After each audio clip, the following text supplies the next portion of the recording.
The Wi-Fi cuts out and your body panics. Your chest tightens, your stomach drops. Your hand grabs your phone before your brain even tells it to move.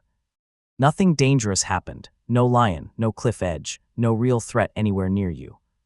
But your body is screaming like there is one. Why? Because deep down, your brain doesn't know the difference between a dead router and a real emergency. And once you understand why, you'll never look at your phone the same way again. Let's go back not 10 years, not 100, go back 300,000 years.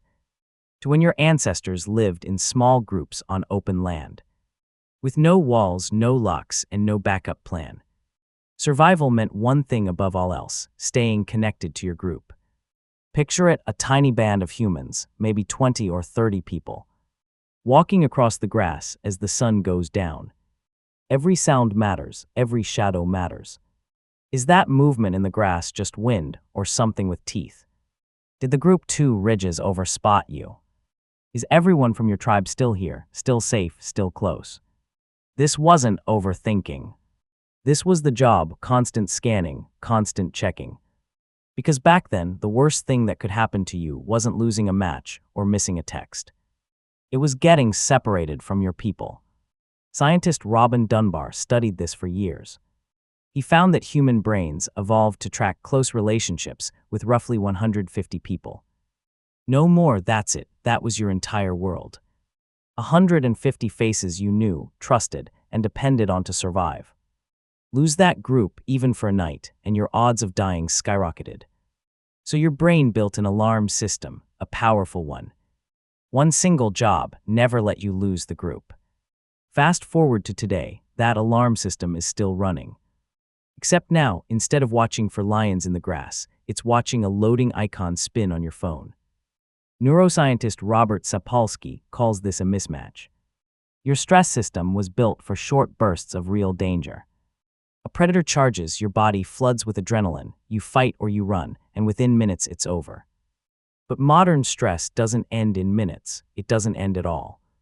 A dead Wi-Fi signal, a text left on read, a group chat that suddenly goes quiet. Your body pumps out the exact same chemicals it would for a charging lion, except now, there's nothing to run from. Just a spinning wheel on a screen. Here's the wild part. Researcher John Cacioppo studied loneliness for decades. And he found something shocking: when you feel cut off from people, your brain lights up in the exact same regions as physical pain. Your brain does not know the difference between getting hurt and getting ignored. So when your Wi-Fi cuts out and that little jolt of dread hits you, some ancient part of your brain isn't thinking annoying, it's thinking I've been abandoned. Back then, that fear made sense. Getting cut off from your group wasn't a bad afternoon. It was often a death sentence. Alone on an open plain with no one watching your back, you were easy prey. So evolution installed a warning light. Not a soft ping, a full-blown siren. That siren never got the update. It still thinks you're standing alone on the plains. Right now, your phone plays the role your tribe used to play. Every notification is your brain checking the perimeter. Is everyone still there? Did I miss something dangerous? This is why losing signal for even 30 seconds can feel unreasonably awful. You're not actually afraid of missing an email. Something much older in you is asking if the group left without you. Watch what happens in your body next time a page won't load. Your heart rate ticks up, your focus narrows. You check the same frozen screen again and again, as if checking harder will magically fix it. That restlessness isn't random. It's the exact same alertness your ancestors felt scanning the tall grass for movement. Same failing, different scenery, and here's the twist. Your brain doesn't even need real danger to sound the alarm. It just needs uncertainty. Not knowing was often more dangerous than knowing. Because a known threat you could react to. But an unknown one meant staying on high alert until it resolved. That's exactly what a buffering video or an unanswered text delivers. Pure, unresolved uncertainty.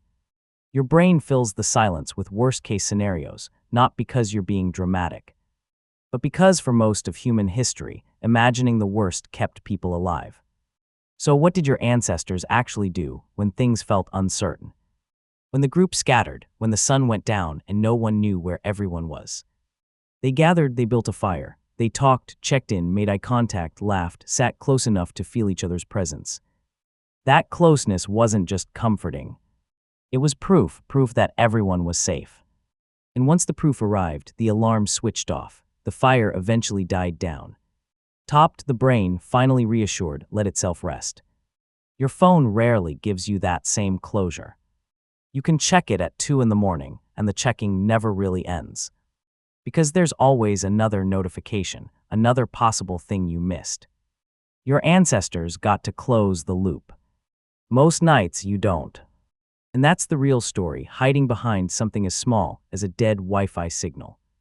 Your reaction isn't broken. It's ancient machinery doing exactly what it was built to do.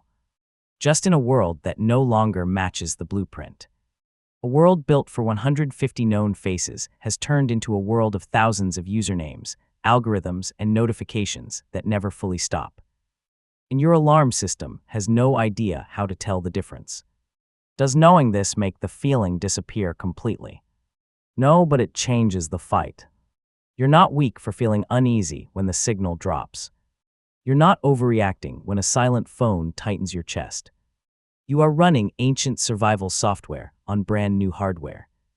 And for most of the last 300,000 years, that software worked perfectly. It kept small, tightly bonded tribes alive through ice ages, migrations, and predators that were very real. So next time it happens, next time your Wi-Fi cuts and that little jolt of panic runs through you, don't fight it. Notice it, that feeling traveled a long way to reach you. Through fire circles, through open grasslands, through every human who ever needed their tribe to make it through the night. All the way to you, standing in your kitchen, holding a small glowing rectangle, waiting for 3 dots to appear again. Tonight, when the Wi-Fi cuts out, pay attention to what happens inside you. That isn't a glitch in your phone. That's 300,000 years of survival instinct, mistaking a router for a lion.